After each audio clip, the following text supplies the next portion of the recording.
Welcome in to episode 292 of the Sources Say podcast, your go-to Kentucky basketball and recruiting podcast on the growing KSR Podcast Network, presented by Justice Dental. Today, a huge show breaking down none other than the Reed-Sheppard game in Kentucky's 101-67 victory over Stonehill. Kentucky set to take on St. Joseph's on Monday, so this will serve as our kind of post-game show following that one and previewing the upcoming matchup against St. Joseph's. But before that, quick message from our friends at Justice Dental. Sources Say is presented by the great team at Justice Dental. Visit one of their two Lexington locations by scheduling an appointment online at justicedental.com or by calling or texting 859-543-0700. Dr. Thompson, Dr. Justice, and their team look forward to seeing you soon. I am your host, Jack Pilgrim of Kentucky Sports Radio. Very happy to be joined once again by Sean Smith of Go Big Blue Country. Sean, how the heck are you? I am fantastic, Jack Pilgrim. We're talking Kentucky basketball on a Sunday afternoon, getting everybody ready for a new week of games, Thanksgiving week coming up. And when you watch this Kentucky basketball team right now, there's a lot to be thankful for. And number 15 is probably near the top of the list.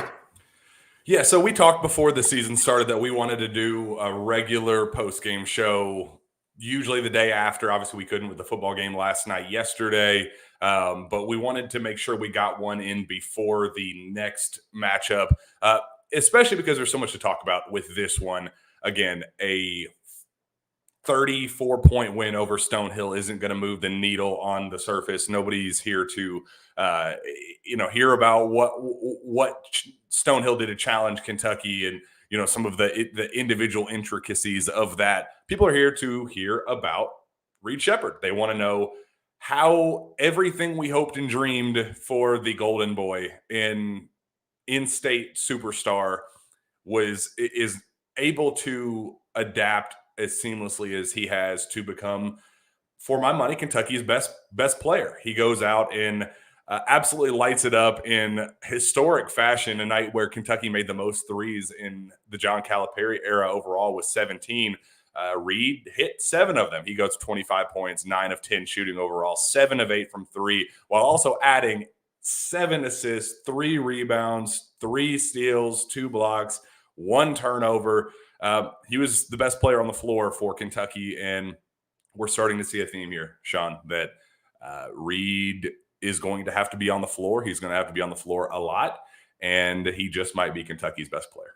Yeah, right now he is Kentucky's best player. I mean, I tweeted it out Friday before that game that he was leading Kentucky in steals and block shots, and someone's begging for me to call those stocks. So I'm gonna call them stocks, and because I do like that. Somebody, who is it, puts that terminology out there? There's somebody that actually calls them that, and I can't remember which basketball guy it is, but someone put it in the chat, I'm sure. But he also got 2 more blocks the other night, and was it 4? How many steals did he have total? 3. 3. So that number just continues to grow. So now he's leading them in those 2 categories. The 3-point percentage, we know. I mean, look at the numbers over the last couple of games. I mean, 7 made threes, and I thought every single one of them was going in. He only missed 1. But I thought that one was going in as well, and the confidence to take them. And when he goes in the game, Kentucky instantly goes on a run, and then it gets better on the defensive end of the floor as well. Just the overall complete game that he is playing with right now, there's no one on the floor that looks more poised than Reed-Sheppard and confident. And it's just really impressive and something to watch. And now you've got everyone talking that Reed needs to shift into the starting lineup. Now, I'm not going to get caught up in who needs to start and all that stuff yet. We're still so early in the season, but he needs to be playing a lot of minutes, and you're starting to see the game now transition to him doing that.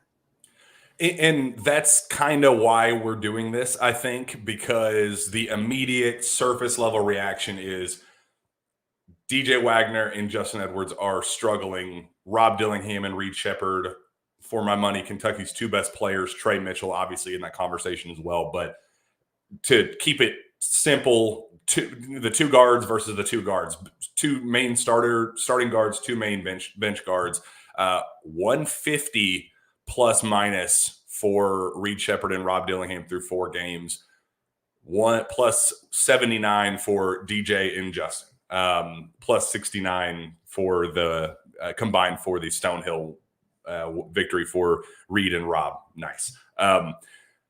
We're not here to say, provide this reactionary take of DJ and Justin have to sit on the bench.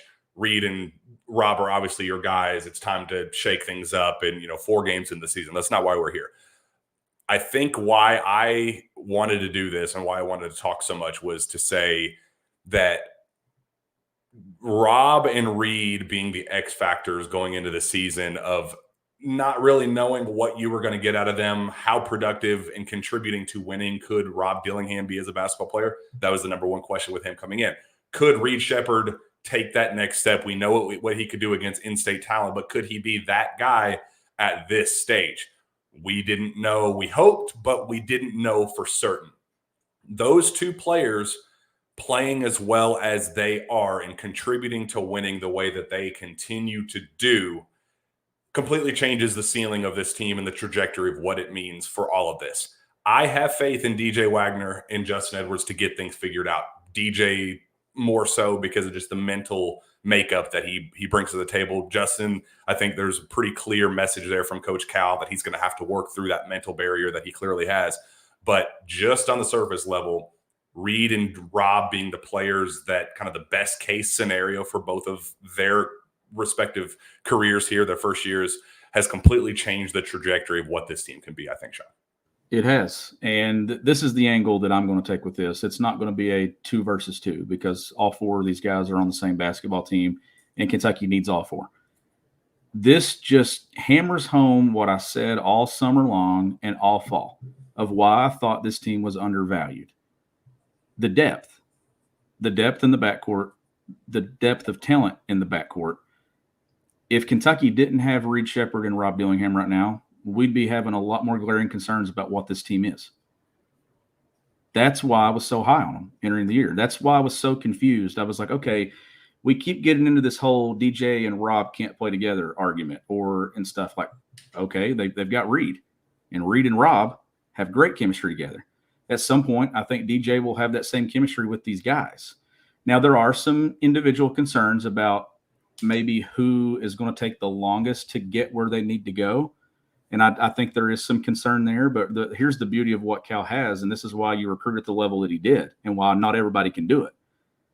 They have a lot to fall back on in a lot of different lineup combinations, and we've not even seen a 7-footer enter the picture yet.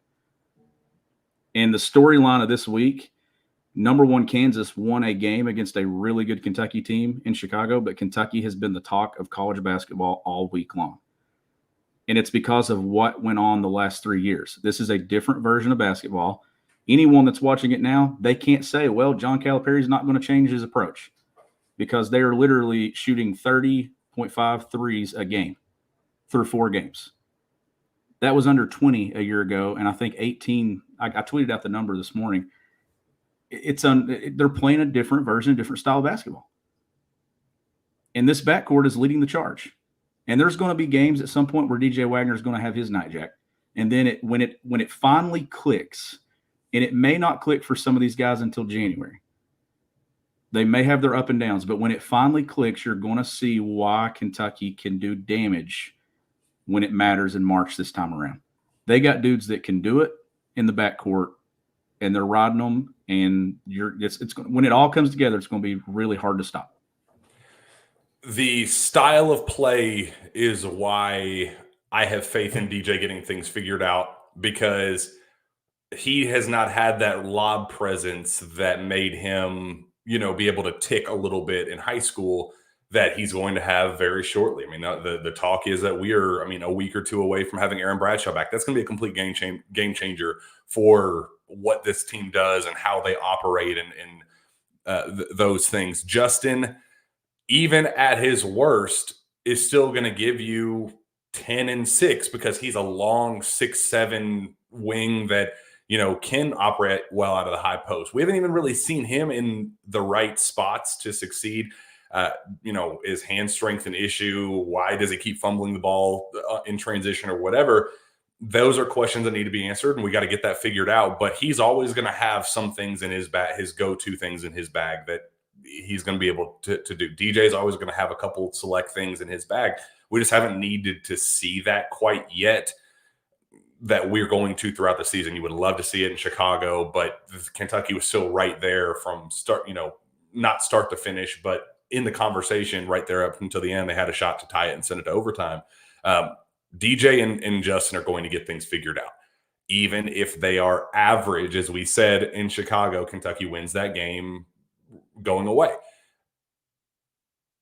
But until then, Cal has to have the conversation of riding the hot hand of Reed and Rob and how much that entails, and maybe switching lineups up. What if DJ works better with Reed and Justin works better with Rob? Or, you at least have the options now that we didn't know if we necessarily had going into the season, because of the way Reed and Rob have kind of elevated that floor a little bit. You can get creative with lineups and shifting. Okay, maybe these two guys work together. Or how can we bring the most out of DJ and Justin?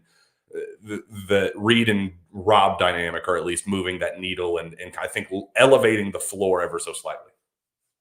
Yeah, they are. And when you look at what Kentucky's doing and how they're playing, there's some things here that the biggest question coming out of 4 games right now is we still don't know how Kentucky's going to close basketball games. How are they going to win basketball games when it comes down to winning time in the final 4 minutes? They had a 4-point lead heading to intermission or into the timeout there the other night, and then they pushed it to 6, and they lost that basketball game. In large part, like we talked about earlier this week, they just didn't know how to close it. And that's the one time I saw the ball stop moving at this point in the season, was in the Final Four. So you're not going to have that situation again until possibly Miami, with a close game having to close it out. And you'll probably get another one against North Carolina. You still need to see those moments, and that's where, regardless of what happens tomorrow night and later this week, you're not going to really know anything about what this team is until you get in another situation like that again. And that's where I want to see who's on the floor, who's built some trust with John Calipari and some confidence there. But those numbers I was telling you about a moment ago, Kentucky's 17th in the country right now in 3-point attempts per game at 30.5. They were 315th a year ago with 18, 323rd the year before that at 17.5. So that number is completely shifted. I don't think that's going to slide a lot. I think they're going to continue to take a lot of threes. They're also 9th in made threes with 11.5 makes per game. That leads the SEC. Like a category that I don't know that we would have ever thought we'd see Cal leading in at this point in his career. He's leading the way. How about this? Top 10 when it comes to where they rank in turnovers, only committing 7.8 a game. Not only are they shooting it well, taking a lot of shots or a lot of threes, but they're also valuing possessions.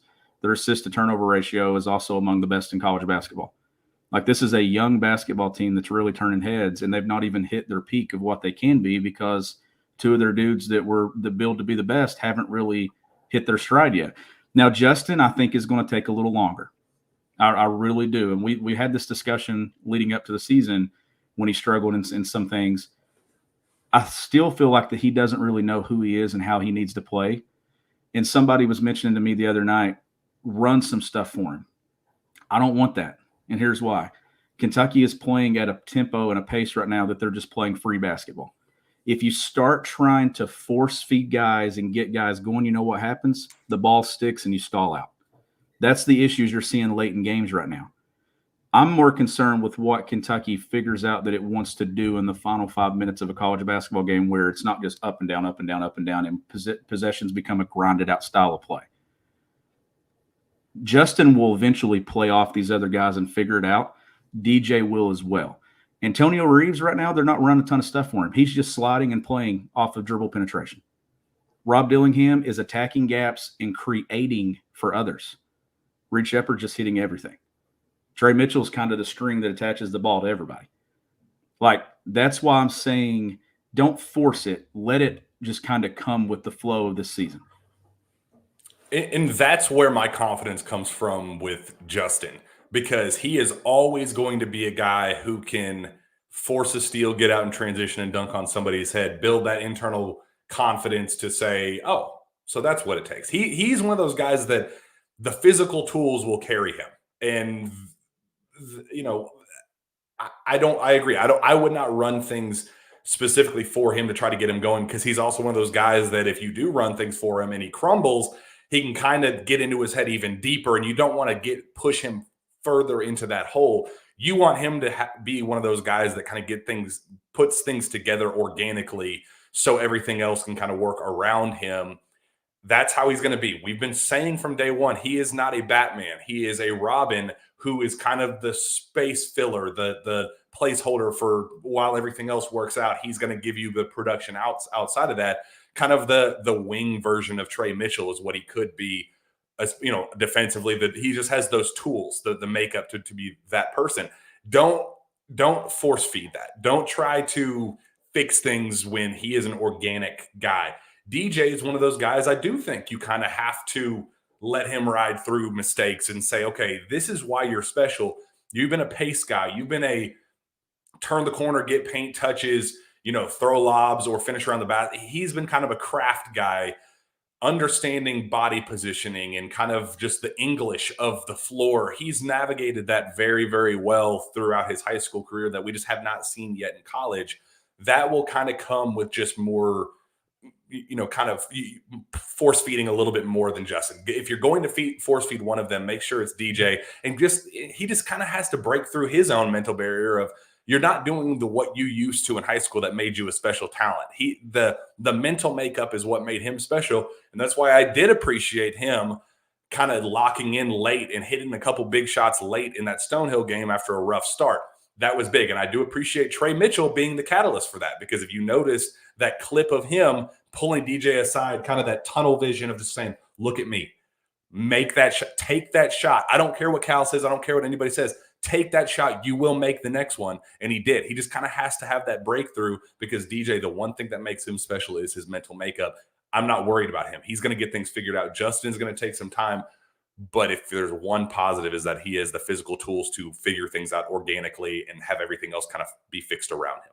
Yeah, and the better Reed Sheppard and Rob Dillingham and Antonio Reeves and all these guys play and shoot the basketball, the easier it's going to be on DJ Wagner, whose game just comes off of getting paint touches and touching the paint and being able to drive the basketball. Like I'm confident that DJ will get it figured out. I'm also confident that at some point Justin will get it figured out too. And Kentucky's going to be working in a big here pretty soon. That there's going to be some shuffling, and Cal's going to have his hands full kind of trying to keep the flow that they're playing with right now. That's probably going to be the biggest challenge, is to keep the offensive flow that they're playing with and working some guys, working Bradshaw in, and then trying to figure out where he wants to go in this backcourt. But the biggest thing to me is it doesn't really have to be a who they are over every single game. It's like, all right, who is playing well tonight? That's the beauty of having depth and having talented depth, is you can look at and say, all right, this is Rob's night. We're going to ride Rob right here. And how about Rob's assist numbers and the way that he's valuing possessions in the basketball? Like, Rob still has his moments. Like the other night, Cal was talking, he had the back-to-back walks. One of them I was like, I didn't know about it. But then he tries to drive baseline, turn it over. Cal was letting him play through it. But when he made 3 straight, he's like, all right, come over here and sit for a minute. And then he was right back in the game not long after that. So, and Trey Mitchell, we even talked about the zone and stuff and the zone offense. I had no concerns about Kentucky facing zone because of the ball movement that we saw in Toronto. When the ball moves like that, like not many teams are going to zone you. And if they do, you see guys playing off of that action. And Trey Mitchell sees everything in the middle of the floor. Perfect guy to have in the high post. If he's not in the game, let's say that he's in foul trouble and Kentucky's facing some zone, to me, Reed Sheppard could be a guy that sits in that high post area as well. I know he doesn't have the size, but he has the vision. Now you're losing the guy that did hit 7 threes from playing inside out there in the high post. But I could see him also having some success in that middle part of the floor as well. But back to Reed for a moment here. In Toronto, Jack, he didn't shoot the ball at a crazy clip. Antonio Reeves was doing all the scoring and making shots. But we still came out of that trip talking about Reed Sheppard. Why? What was everything else? Defense. Everything else. Everything the else. Defense, the blocking shots, the blocking threes that then led to transition opportunities, the steals. Early in the season, that stuff is still there, but even at a higher clip, now he's doing what? Now he's making shots, and he's making almost all of them. That's what we're talking about with Justin. and DJ.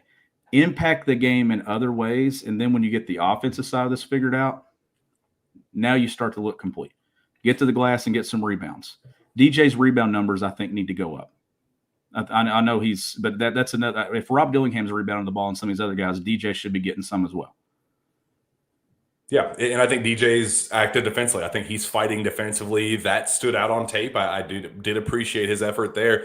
Justin is one of those guys that he's going to catch lobs. He's going to give you a putback. He's going to attack the basket, finish an and one. He's going to do those things and kind of build up the box score and kind of pad leads. And then he's one of those guys that once he makes a three, everything, it's like, there it is. That is the complementary part of his game.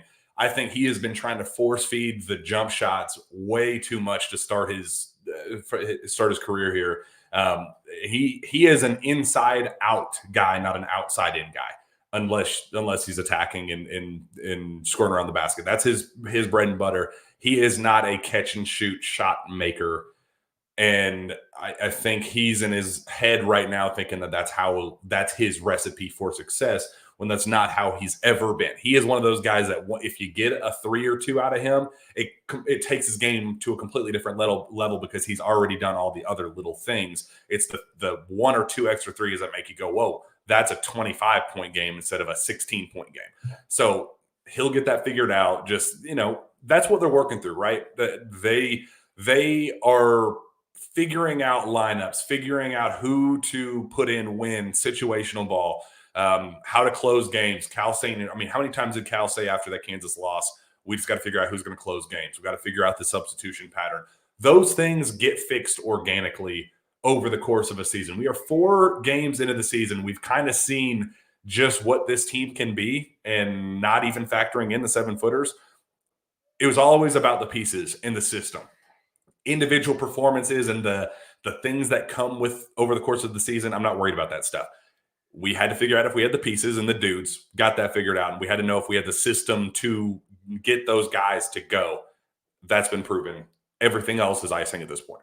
It is. And when you listen to these post-game press conferences and things, and Cal gets asked about Reed, or he gets asked about Rob, it all circles back to DJ and to Justin, but it's not in a way that it's taking a lot away from what Reed and Rob have done, because Cal gives praise and says, that they've been tremendous at what they're doing. But then he started talking about the expectations that come with playing at Kentucky. Like, it is fair to say now that Reed, Sheppard, and Rob and what they've done, there will be a higher expectation for them to continue doing what they're doing. Where the expectations for DJ and Justin, now people are thinking, well, they've struggled. That's what we're going to expect. Well, at some point when those start coming along, it's the beauty of Kentucky. And it's one of the few places you can get this in college basketball, to where Reed and Rob's success at some point are going to fuel DJ and Justin's, because you have competition that forces you to get better. If you don't have those two dudes there playing well, I'm not saying DJ and Justin wouldn't strive to get it figured out. Probably be a little bit less pressure too, like internally with inside them, because their minutes aren't going anywhere. When you got two dudes that's doing it the way Rob and Reed are right now, you got to figure it out. And I think that's what makes Kentucky special, when Cal has rosters that have this much talent on it. It forces you to get better and improve, but it gives you insurance as a head coach to know that you got some time here. That it's not like in the last couple of years, it was if one dude wasn't playing well, Kentucky didn't play well. That's not the case now. Like we felt literally last year, and even the year before, it was like if Oscar wasn't putting up video game numbers, we'll see what happens. That was always a scary dilemma. Cal, referring to the mental kind of struggles right now and freedom, I think that you could say Rob and Reed are playing with, called it house money. Said that Rob and Reed are playing like they have nothing to lose, that they're playing with house money. They're coming in and not being fazed by what's happening in the heat of the battle. They are just playing freely, playing over the course of their game. And they said, he didn't specifically say DJ and Justin, but very clear that's what he was referring to, saying that those guys have the weight of the world on their shoulders and are really struggling to kind of navigate those waters. And look, DJ is the chosen son of Nike. He is Cal's most important legacy recruit of all time. Justin is heading the New Balance department over at Clutch, a Rich Paul connection. He's not a Rich Paul guy like Chris Livingston and Aaron Bradshaw are, but under the same umbrella, two very, very important recruits in the general landscape of basketball in its future. DJ especially being Nike's next hero. Like, Nike has invested a lot of their branding and dollars in DJ's success. That's a lot of pressure on DJ to live up to that expectation. And just dad being DeJuan and grandpa being Milt, two NBA guys, as respected as they come in the basketball world. DJ having to live up to those things, that's tough. That's a really tough ask. But he has always had the mental makeup to break through that. He's struggling with it right now, but I have utmost confidence in him figuring it out beyond that. So they're both in just really, really tough spots, but DJ especially, Sean. They are for sure. And the other reason why I think DJ will figure it out a little bit sooner than Justin is just because DJ will have the ball in his hands more. And I think that's how DJ is fueled, right? Like it's with the ball in your hands, you can get to the basket, you can do some things. I just see some confidence things right now with Justin that he's not entirely confident, one, in his jumper, and two, when he gets the ball and he's trying to drive. Like the Kentucky advanced the ball in transition the other night, and I thought he had an opportunity to kind of split traffic and get downhill, but he kind of went to that left hand, got to the baseline out of it. So that's another thing that you're seeing Kentucky doing right now too, is the advancing the ball in transition and attacking teams immediately. And then Rob attacking gaps and hitting Trey Mitchell trailing for a wide open three. Like the offense that they're getting quick and some of that random basketball early in the clock. I mean, it's fun to watch right now. And this is going to be a top 10 offense in college basketball throughout the course of the season. The question will be, does the defensive number climb when they get a big? And how does that efficiency show up? The turnovers are low right now. They're shooting a lot of threes. They're making a high number of threes as well. There's going to be a lot of nights like, yeah, they set a Cal. We even talked about the records and stuff like that they set within that game. But you hit 17. I don't know how many games you're going to have where you hit 17, but I believe there's going to be plenty of games where Kentucky hits more than 10. And maybe next time it's not Reed Sheppard. Like it was Rob that went on a heater against Kansas and hit 4 in a row. And then Reed hits a lot the other night. Antonio Reeves is going to have a night where he's unconscious from 3. Like this team has so many weapons, Jack, that I just think that they're hard to scout and hard to game plan for.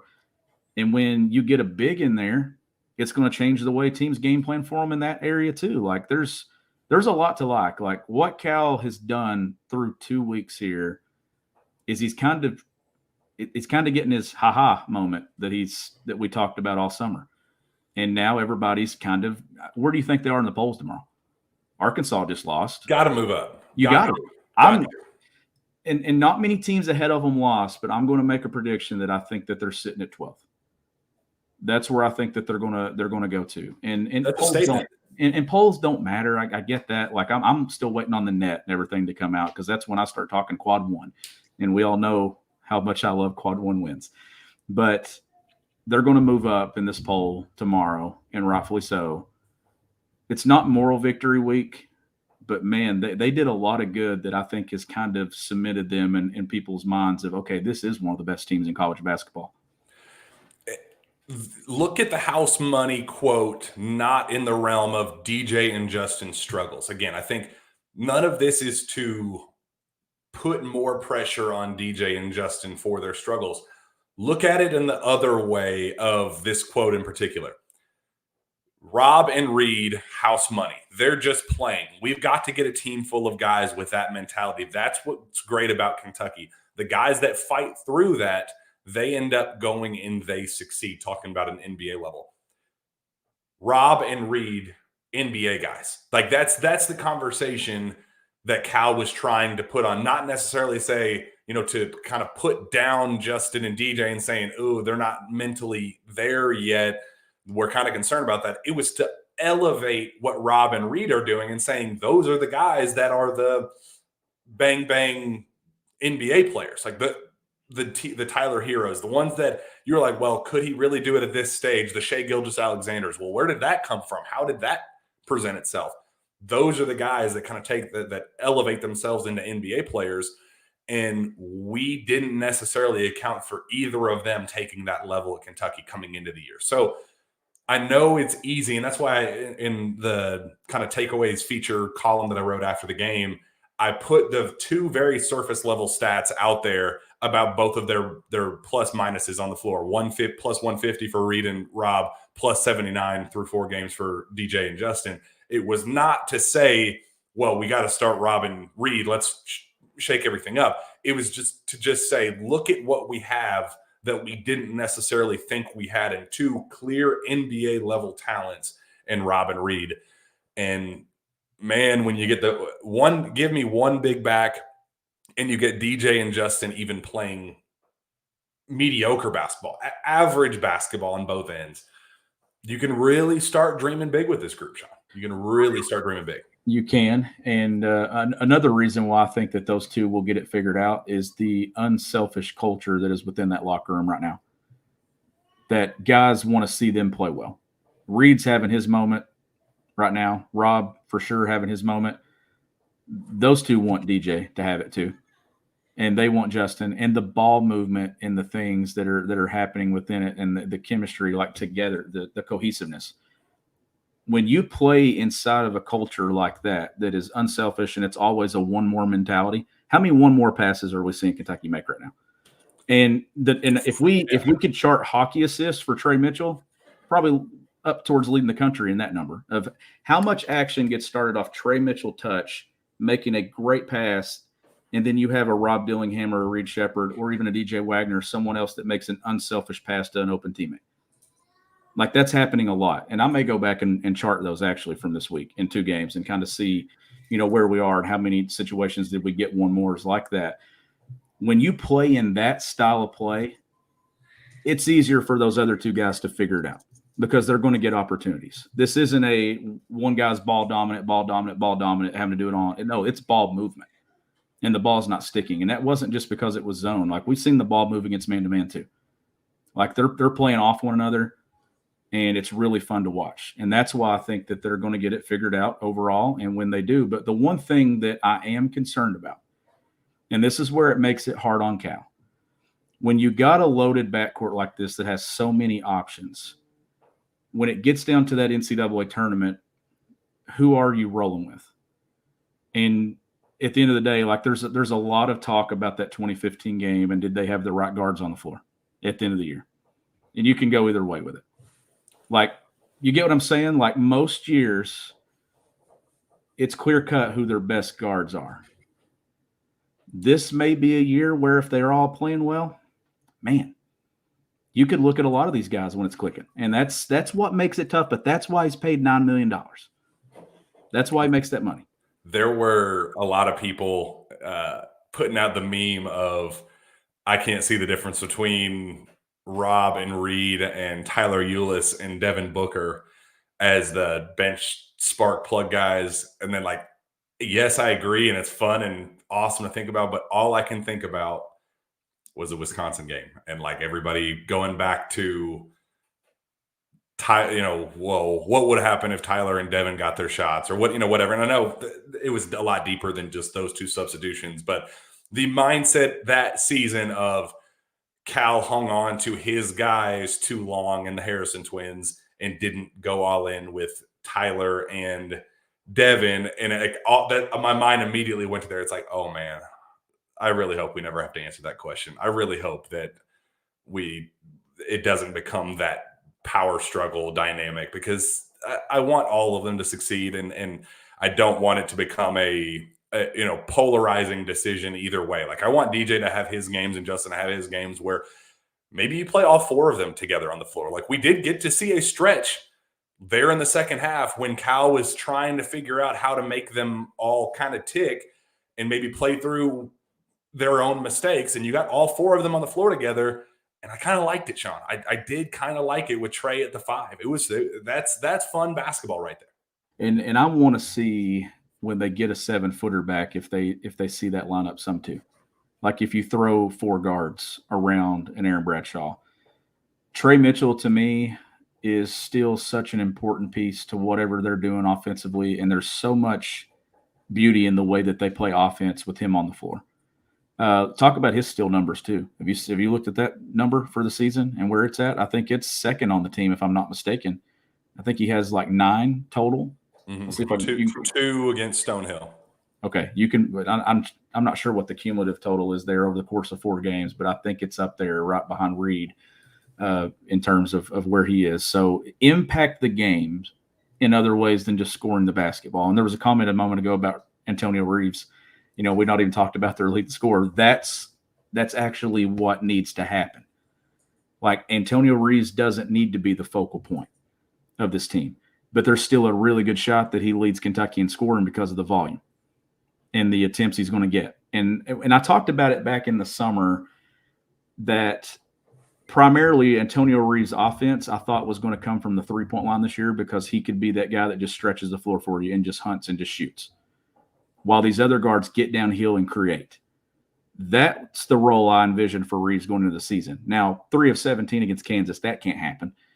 And at some point over the course of the season, I think those numbers will space out. But he needs to be taking 7-8 threes a game for sure.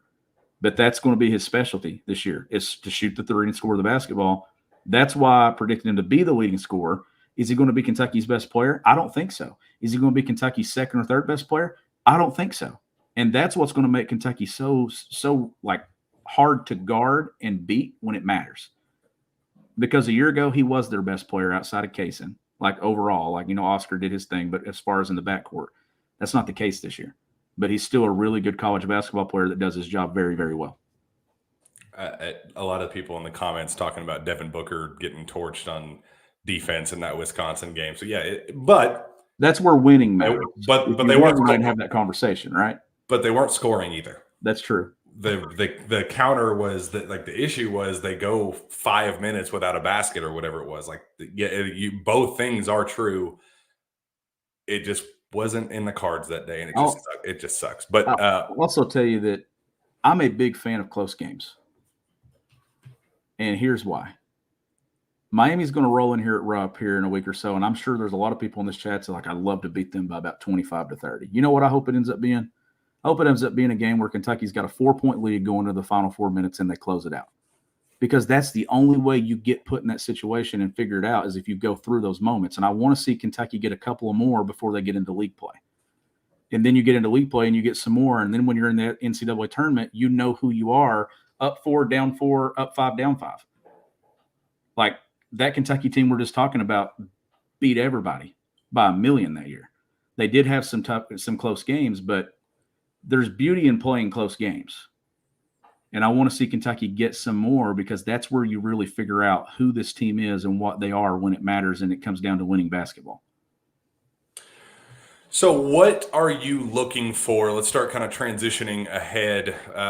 What are you looking for against the St. Joseph's team that is a tough competition for a home matchup in November for the Cats? Like, this isn't North Florida. This isn't Duquesne. This is a legitimate competition that I'm personally looking forward to. They take a lot of threes, you know, kind of a team that is capable of coming in and going crazy from deep against Kentucky. You need these types of wins and you need these types of competitions. I appreciate the way this non-conference is kind of unfolding. I like the name brand status of Marshall coming in. A week from now, or you're getting some real competition that starts with St. Joseph's. I think it's going to be a good team. And what are you wanting to see individually with that one? Well, they're all over the place, right? They beat Stonehill 100-56, and then they turned around and lost to A&M Commerce 57-54. And John Calipari, in his post-game press conference the other night, was saying that they're undefeated and they're doing all this stuff. And you know what? I kind of think that's intentional, because I think that he wants his team to think that too. He doesn't want his team to know, well, the team that you just beat by 20 or so a week ago in here actually beat them by 3. I'm willing to bet that maybe that DJ and Rob and all these guys are probably operating in their mind with St. Joe's is undefeated, unless they go and check and look things up, because I'm sure Cal is still saying that exact same line. So together, I'm looking at the C word I keep saying is consistency.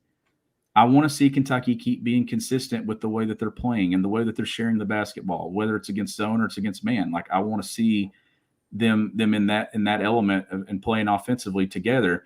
Defensively, I want to see more people getting involved. I would love to see Justin Edwards making some plays on the defensive end of the floor and kind of jumpstart runs the way Sheppard does, the way Rob Dillingham does. And then mostly just the lineup combinations. What is the minutes like? Is Cal looking at Rob and Reed sooner? Because it is getting shorter and shorter. Like, me and you were sitting beside each other again all week. And the other night, early in the second half, you looked at me and it was like 2.5 minutes into the second half. He was already looking their way. So very quick. Does that get shorter? I don't think you're going to see a lineup change at all until something happens again in a big game like a Miami game or something like that. I think he's going to roll with what he's rolling with now, because there is a thing to this.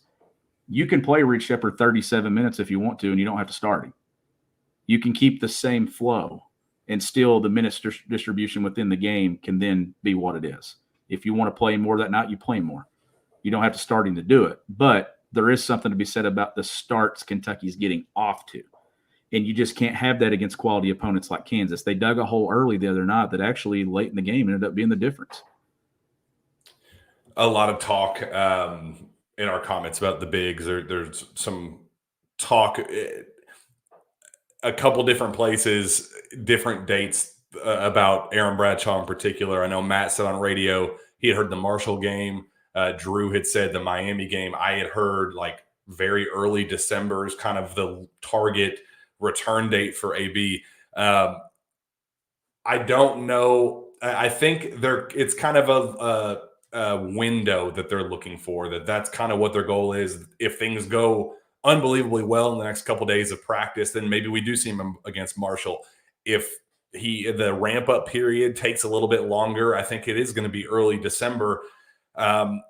But I don't think that matters necessarily more than the fact that we are a week or two away from AB coming back and being a part of this rotation. The other kind of side of this is there is some talk about Z potentially coming back in the next couple of days, and there are some rumblings about Monday being a possibility with St. Joseph's. I'm not willing to put that out there. I haven't heard that quite yet, but what does that do to change anything, Sean?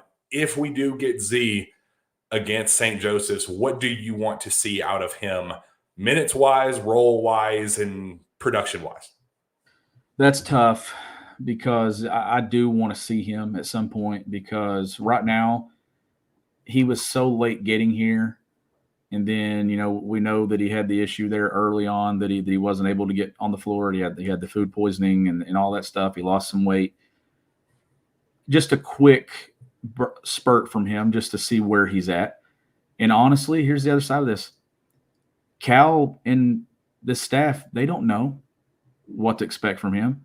So let's say that he goes out there and he makes plays and he shines, then maybe you change the opinion of what you think of him, because then you're in the heat of battle. Mm-hmm. And we don't know what he can do. Like, that's the other side of this too. Kentucky's not had any length to go up against in practice. Like, he's not had that competition and stuff in there outside of Trey Mitchell. So to me, it would be brief spurts. Like, if he is able to go, where is his conditioning at this point? Is it a short 3-minute, 4-minute spurt? If Kentucky can take care of business and you get him eligible and he's able to play, maybe you can run him a little bit more down the stretch of a blowout win. Like, now that would be a good thing from a blowout, is you could play through it a little bit and getting some experience. So I would say a short amount just to see how he can produce and how he impacts the game, because we do know that he can block shots and he can stretch the floor a little bit. But other than that, I think he's a mystery. And all Kentucky's bigs are at this point. I think they're all going to go through those periods. Yeah, we'll see. It's going to be exciting. I would love to see Z come in at the end of if we could get 10 minutes from him against St. Joseph's in a comfortable win, I think that's a best case scenario. I think that's exactly what you would hope for. at this stage, not leaning on him, but at least knowing what you have with him. I think that's kind of the territory we're in, just figuring out what you have with him and going from there. I don't think he's going to be a high-level contributor by year's end. I think he's going to be probably at the outside of the rotation. But maybe I'm wrong. Maybe he comes in and, I mean, shoot, we said the same thing about Rob and Reed going into the year about not knowing where that was going to stand, knowing they were going to be rotation guys, but not knowing the extent of their impact. Maybe the lights come on for Z and he's better than anticipated. That would be awesome. That's what we're rooting for. But just to know what we have, I think would make me happy and just give him a shot. He's been through a lot. It's been a tough journey for him. I'd love to see him kind of get that opportunity in front of this fan base on a Monday night, Thanksgiving week. I think it'd be awesome to see him make that impact, but got to be cleared first. That's half the battle. And I think we're trending in the right direction. I think we're going to get news on that at some point in the near future. The expectation is that he's going to be cleared. It's just when the paperwork comes through.